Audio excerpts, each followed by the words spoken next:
Joanna Maria Lising Guevara.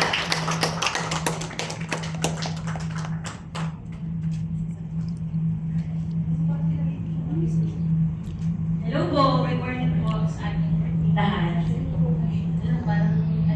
Good morning po! Last day na po energetic na dapat pauwi na. Yung ibibigay ko pong learning insight and impression training ay dalawang POV, point of view. Yung una, bilang part po ng council, si Philippine Red Cross, at yung second ay bilang civilian, bilang hindi kami talaga part ng government. So yung una po, bilang part ng council, as a learning impression, very grateful po kami.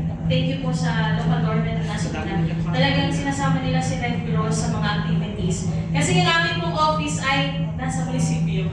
So kasama po talaga kami pag nag-evacuate. Dahil meron po tayong, through the support of the local government, may sarili po tayong blood center unit. So yun po yung amin talagang sinama ko din sa mga activities namin. Kasi sa tingin ko yun yung isa sa pinakamahalaga, yung pong provision ng blood supply, yung blood na kailangan pa may emergency. So bilang learning insight po, yun po mga continuity strategy ay natutunan ko na dapat talaga meron ng in place. Lalo na hindi po natin kailan, alam ko kailan magkakaroon ng emergency, kaya nga po ito tinawag na emergency. So kung tayo po ay meron ng mga plan na nandiyan, madali na po. Nandun na yung first step, meron na tayong gagawin kung ano mangyayari.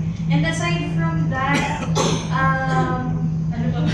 Hindi ko na maalala kung ano mga pinag-aralan po natin. Pero mahalaga din po yung, ano po? Hindi ba kita sa side? Oh, naalis na po agad na. Gusto ko naman tuloy. Ang second po ay, learning insight ko din po ay yung sa PSEP itself.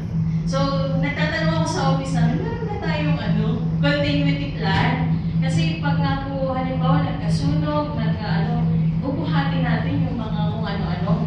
So, inaas ko, parang wala. So, yung learning insight ko ay very important na mag-create din kami on our own agency na itinuro din po sa atin na kada department na meron tayong sarili-sarili. So, yun po. And then, as a civilian, na hindi po part ng government kasi sa Red Cross, we are mandated by the law, may batas po, na si Red Cross ay auxiliary to the government sa mga humanitarian activities. Pero hindi po kami under ng government. Ay, nakakatuwa pong isipin na, merong plano ang gobyerno, ang munisipyo, para sa aming mga constituents nila. Kung paano mai-continue yung public service. Kasi kung wala po akong dito, kung hindi po ako part ng council or anything, mapapaisip ako, paano kami kapag kami nangyaring sa kuna. So, yung insight, yung na-impart ko sa akin ay, okay, the government is doing their best, the government is doing something para ma-ensure yung safety at paano mai-continue yung public service nila sa amin kung sakaling may mangyari. So, yun po yung nakakatuwa na I think hindi po lahat ng munisipyo or municipality ay hindi ko po sure, pero dun sa aking pinagmulan ay parang wala pa. Kaya dito sa nasa po ay thank you so much po dahil meron po tayong ganito. At least, kahit pa paano napapanatan po ang ating mga kababayan na okay, may gagawin sila para sa amin. So again, thank you so much po for always inviting us, yun pong ating mga CSO,